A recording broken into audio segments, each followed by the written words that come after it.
Salut les apis! Aujourd'hui, on se retrouve pour faire l'autopsie de la ruche. Salut les apis!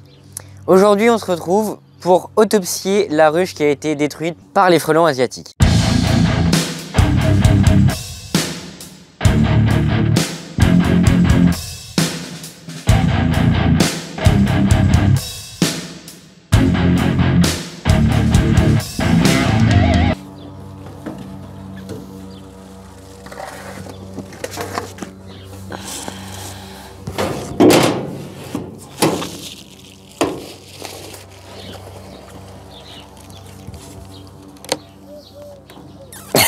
Tu peux aller chercher le lève-cadre.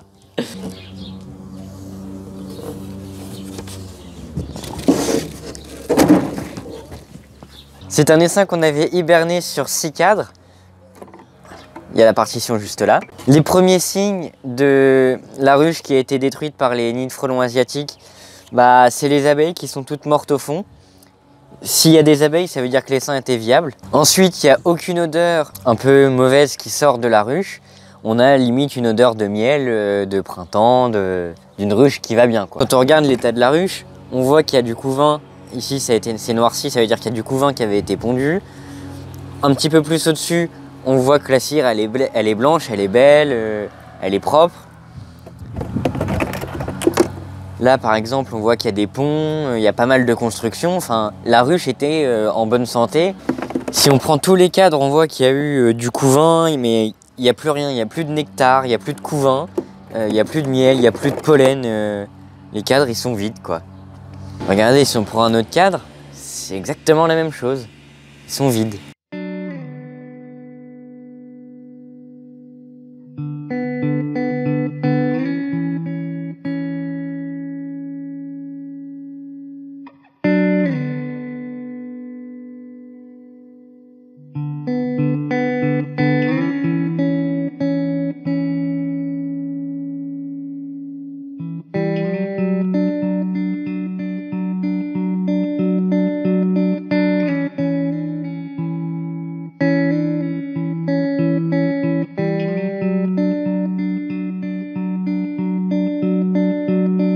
Il n'y a vraiment plus rien du tout, quoi.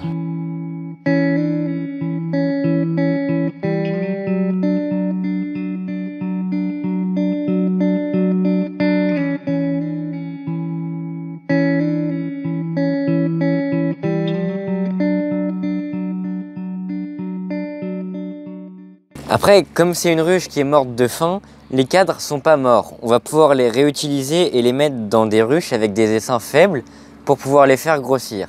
Mais avant, pour éliminer au maximum les phosteins, qui est un papillon très nocif pour les cadres, on va les passer au congélateur. Alors, vous devez vous demander pourquoi les cadres sont vides alors qu'il y a des abeilles.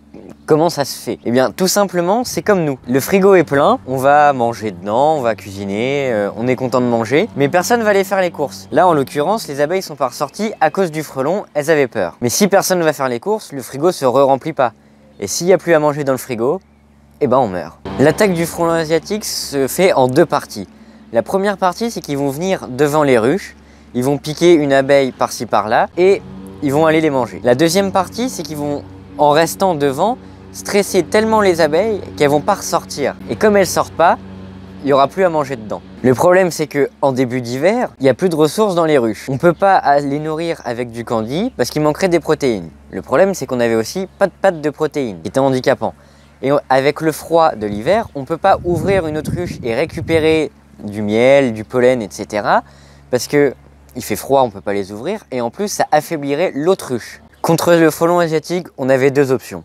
La première, c'était de tout abandonner, arrêter ce qu'on avait commencé, ce qui nous plaisait. Et la deuxième, c'était de rentrer en résistance contre les frelons. Vous nous connaissez, vous avez vu durant toute une saison qu'on n'a jamais abandonné. C'est donc pour ça qu'on a décidé de rentrer en résistance contre les frelons. Pour ça, pendant l'hiver, on a suivi différentes formations pour le maniement des produits chimiques pour tuer les frelons. Et avec papa, pendant tout l'été, on va donc détruire les nids de frelons. Et c'est pour ça qu'on a créé notre micro-entreprise Chasse aux frelons. Tout d'abord, nous allons intervenir autour de nos ruchers. Tout simplement parce que on veut limiter le nombre de frelons autour pour sauver au maximum nos ruches. Mais le matériel coûtant très cher, nous allons étendre notre secteur. Donc pour ceux qui connaissent, sur l'agglomération d'Elbeuf, de Bourtroude, de Louviers et celle du Neubourg, soit sur environ une centaine de communes. Le coût de la destruction des nids sera raisonnable, mais malgré tout ne peut pas être gratuit, étant donné le prix du matériel. Pour information, la perche pour détruire les nids à environ 30 mètres de haut coûte 5 000 €. Ajoutez à cela le prix du produit, le coût des déplacements, vous comprendrez qu'on ne peut pas faire ce service gratuitement.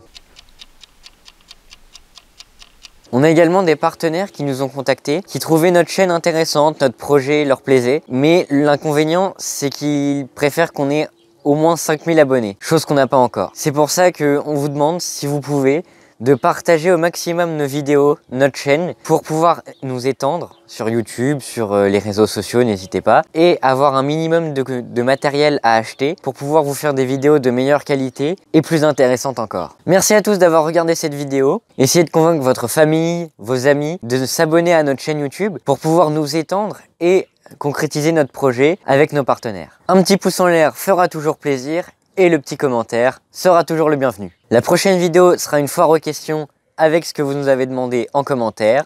Ce sera la première partie d'une belle série. On vous souhaite une bonne semaine et à bientôt. Allez, bise les apis!